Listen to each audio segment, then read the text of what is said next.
اعوذ باللہ من الشیطان الرجیم بسم اللہ الرحمن الرحیم۔ آسان قرآن کا سلسلہ جاری ہے۔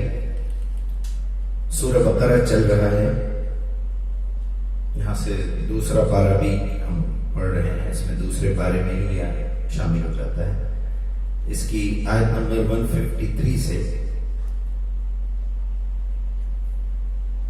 163 تک ہم آج اس کا اردو ترجمہ پڑھیں گے۔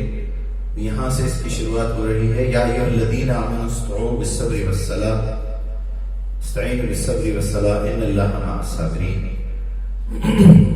اے لوگوں جو ایمان لائے ہو، صبر اور نماز سے مدد لو، اللہ صبر کرنے والوں کے ساتھ ہے۔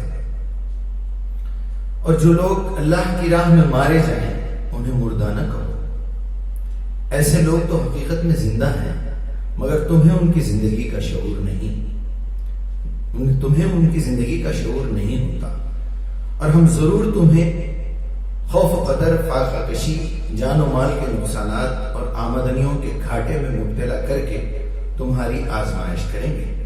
ان حالات میں جو لوگ صبر کریں اور جب کوئی مصیبت پڑے تو کہیں کہ ہم تو اللہ ہی کے ہیں اور اللہ ہی کی طرف پلٹ کر ہم کو جانا ہے۔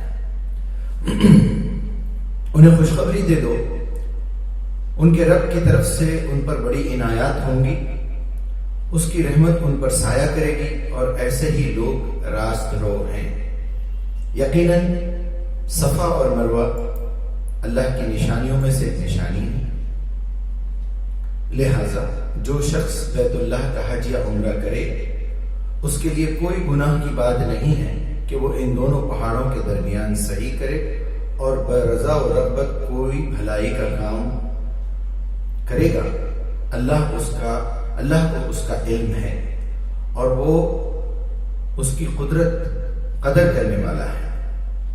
جو لوگ ہماری نازل کی ہوئی روشن تعلیمات اور ہدایات کو چھپاتے ہیں، حالانکہ ہم نے انہیں سب انسانوں کی رہنمائی کے لیے اپنی کتاب میں بیان کر دیا تھا، یقین جانو کہ اللہ بھی ان پر لعنت کرتا ہے اور تمام لعنت کرنے والے بھی ان پر لعنت بھیجتے ہیں۔ البتہ جو شخص جو اس روش سے باز آ جائے اور اپنے طرز عمل کی اصلاح کر لے اور جو کچھ جو چھپاتے تھے اسے بیان کرنے لگے، ان کو میں معاف کر دوں گا، اور میں بڑا درگزر کرنے والا اور رحم کرنے والا ہوں۔ اور جن لوگوں نے کفر کا رویہ اختیار کیا اور کفر کی حالت ہی میں وہ جان دے دی، ان پر اللہ اور ان کے تمام فرشتوں کی اور تمام انسانوں کی لعنت ہے۔ اسی لعنت زدگی کی حالت میں وہ ہمیشہ رہیں گے، نہ ان کی سزا میں کوئی کمی ہوگی اور نہ انہیں پھر کوئی دوسری مہلت دی جائے گی۔ تمہارا خدا ایک ہی خدا ہے، اس رحمان اور رحیم کے سوا کوئی خدا نہیں۔ صدق اللہ العظیم۔ یہ بڑا اہم رکوع ہمارے سامنے ہے۔ اس میں خاص طور پہ وہ لوگ جو اللہ کے علاوہ دوسروں کو بھی زندہ سمجھتے ہیں، ان کے لیے ایک بہت بڑا ریفرنس اور بہت بڑی بات بیان کی گئی ہے۔ لیکن اس سے پہلے میں آپ کو یہ بتا دوں کہ اس رکوع کی شروعات جو ہو رہی ہے وہ وہاں سے ہو رہی ہے کہ جو لوگ ایمان لائے ہیں ان کو اللہ تعالیٰ یہ حکم دے رہا ہے کہ صبر اور نماز سے مدد حاصل کرو۔ تو آپ زندگی میں جب کوئی پریشانی میں ہوتے ہیں، جب آپ کو کوئی محتاجی آ جاتی ہے، جب آپ کسی مصیبت میں آ جاتے ہیں تو آپ کو مدد کی ضرورت پڑتی ہے، چاہے وہ آپ کو مورل سپورٹ ہو، کوئی آپ کو باتوں سے مدد کر دے، جیسے کہ آپ راستہ بھول گئے ہیں تو کسی نے مدد کر دی کہ بھائی یہ راستہ ادھر سے جاتا ہے، یا پھر آپ کو کوئی مالی پریشانی ہو تو آپ کی کوئی مدد کر دے، کوئی آپ بھوکے ہو تو کوئی کھانا کھلا دے، آپ بیمار ہو تو آپ کو جو ہے دوا دلا دے یا اس کا علاج کر دے، یا پھر آپ بے اولاد ہوں اور کسی سے پوچھیں کہ بھائی مجھے کوئی اچھے ڈاکٹر یا کسی اچھی دوا کا پتہ بتا دیجئے کوئی۔ تو یہ انسان کی جو نارمل مجبوریاں ہیں جس میں آدمی پریشان ہو جاتا ہے۔ یعنی اگر آپ غور کر کے دیکھیں تو جتنی دنیا آپ دیکھیں گے اتنا زیادہ آپ کو پتہ چلے گا۔ ہر مذہب کا آپ جو ہے جائزہ لیجیے تو تین ہی چیز ہم مانگ رہے ہیں، یا تو ہمارا معاملہ پیسوں سے متعلق ہے، ہماری تمام دعائیں، دوسرا بیماری کا علاج، اور تیسرا بے اولادی سے اولاد چاہیے۔ تو اللہ تعالیٰ یہاں سے بات کو شروع کر رہا ہے کہ اے لوگوں جو ایمان لائے ہو، صبر اور نماز سے مدد لو۔ صبر کا مطلب یہ ہے کہ تم تھوڑا سا صبر کرو، اور نماز کے ذریعے قرآن آپ کو پڑھنی پڑے گی۔ جب آپ قرآن سیکھیں گے تو اللہ تعالیٰ کے ساتھ آپ کی بات چیت چلتی رہے گی، آپ کو دنیا میں زندگی گزارنے کا کیا ڈھنگ ہے، کیا رویہ ہمارا ہونا چاہیے، وہ آپ کو پتہ چلے گا۔ اور پھر اللہ کہہ رہا ہے کہ میں ان لوگوں کے ساتھ نہیں ہوں جو بے صبری کر کے صبر نہیں کرتے اور اللہ کو چھوڑ کے دوسروں کو پکارنا شروع کر دیتے ہیں۔ ان اللہ مع الصابرین، کہ اللہ صبر کرنے والوں کے ساتھ ہے۔ اب یہاں وہ دکھتی رگ پہ ہاتھ رکھا جا رہا ہے، جس کا ریفرنس اکثر مشرکین یہ دیتے ہیں کہ بھائی اللہ بھی زندہ ہے، شہداء بھی زندہ ہیں، انبیاء بھی زندہ ہیں، اور جو ہے اولیاء بھی زندہ ہیں۔ تو جب شہداء زندہ رہ سکتے تو یہ لوگ زندہ کیوں نہیں ہیں؟ اللہ کہہ رہا ہے زندہ کوئی نہیں ہے، لیکن تم مردہ نہ کہو۔ مردہ کہنے میں یا وہ شخص مر چکا ہے یہ کہنے میں، اور شہید ہو گیا ہے یہ کہنے میں بڑا فرق ہے۔ جیسے ہم کہتے ہیں کہ فلاں صاحب جو ہے ہارٹ اٹیک سے مر گئے، فلاں صاحب ایکسیڈنٹ سے مر گئے، لیکن جو اللہ کی راہ میں لڑتے لڑتے مارے جائیں یا اللہ کے دین کی دعوت کو پہنچاتے پہنچاتے جس کا انتقال ہو جائے، تو آپ ان کو مر گیا مت بولیے، شہید ہوا بولیے، بس اتنا ہی فرق تھا۔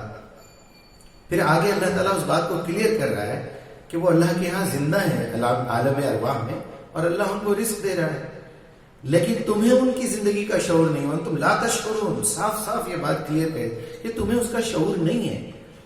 اب اس پہ بحث کرنا یہ ہٹ دھرمی ہے۔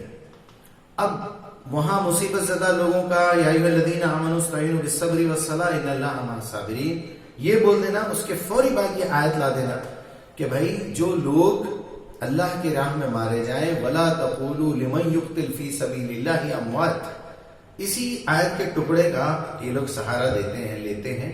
اس کے آگے کا ٹکڑا یہ ہے بل احیاء وَلَٰكِن لَا تَشْكُرُونَ، کہ وہ لوگ زندہ ہیں لیکن تمہیں ان کی زندگی کا شعور نہیں۔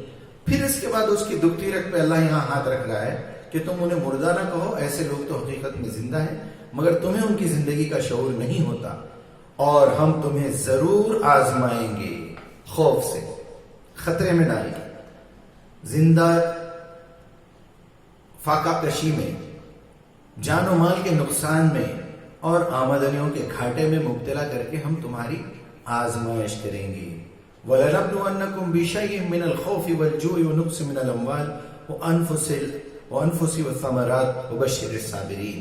اب یہاں پھر وہی بات کی جا رہی ہے کہ ایسی حالت میں جو لوگ صبر کریں اور ان تمام آزمائشوں میں ثابت قدم رہیں، اللہ کو چھوڑ کے کسی اور کو نہ پکاریں، وہ ایسے لوگ جو ان حالات میں صبر کرتے ہیں تو انہیں خوشخبری دے دو، انہیں خوشخبری سنا دو کہ اللہ ان کے ساتھ ہے۔ وبشر الصابرین، ان حالات میں جو لوگ صبر کریں اور جب کوئی مصیبت ان پہ پڑتی ہے تو کہیں انا للہ و انا الیہ راجعون، ہم تو اللہ ہی کے ہیں اور اللہ ہی کی طرف پلٹ کر جانا ہے۔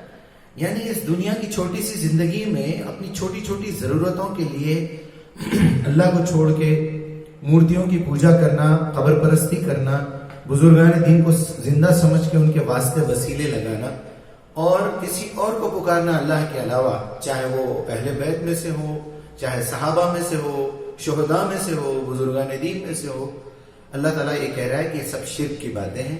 ایسی حالات میں جو لوگ صبر کریں گے ان کو جو ہے اللہ تعالیٰ کی طرف سے بڑا اجر ہے۔ آگے یہ بات بتائی جا رہی ہے کہ انہیں خوشخبری دے دو کہ ان پر ان کے رب کی طرف سے بڑی عنایات ہوں گی، اس کی رحمت ان پر سایہ کرے گی، اور ایسے ہی لوگ راست رو ہیں۔ اب یہاں سے اس آیت سے، جیسے کہ آیت نمبر 158 سے ان الصفا والمروہ، وہ موضوع چینج ہو جاتا ہے، یہاں تفصیل لمبی ہو جائے گی اس لیے میں اس کو کٹ کر رہا ہوں، پھر کبھی کسی دوسرے موقع پر اس کو بیان کیا جائے گا کہ صفا اور مروہ کے درمیان جو باتیں ہوتی تھی۔ اب چونکہ اس رکوع کی جو سب سے اہم بات تھی وہ یہی تھی، اس کے بعد والی بات بھی اہم ہے، اس کو کسی اور موقع پہ بیان کیا جائے گا۔ اللہ تعالیٰ سے دعا ہے کہ ہماری اس خدمت کو قبول فرمائے، ہمیں غلطیوں سے بچا لے، اور ہم سے جو بات غلط نکل گئی اسے معاف کر دے، جو صحیح ہے ہمارے دل میں بٹھا دے۔ السلام علیکم۔